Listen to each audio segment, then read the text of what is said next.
আসসালামু আলাইকুম বন্ধুরা। আজকে 21 নভেম্বর। আজকে সকালে ভয়ঙ্কর ভূমিকম্প হয়েছে বন্ধুরা। আজকে ভূমিকম্পের মাত্রা ছিল 5.7। ভূমিকম্প না ভয় পেয়ে খাটের নিচে, টেবিল নিচে, সোফার নিচে অথবা শক্ত জিনিস এর নিচে যেতে পারবো। যদি অনেক জোরে হয় তাহলে হচ্ছে হচ্ছে হচ্ছে নিচের মাঠে আশ্রয় নিব।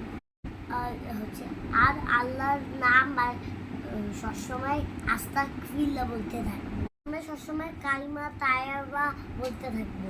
ভূমিকম্পের সময় প্যানিক না হয়ে নিরাপদ জায়গায় যাব। জানালার ইলেকট্রিক জিনিস থেকে দূরে থাকবো। আসসালামু আলাইকুম।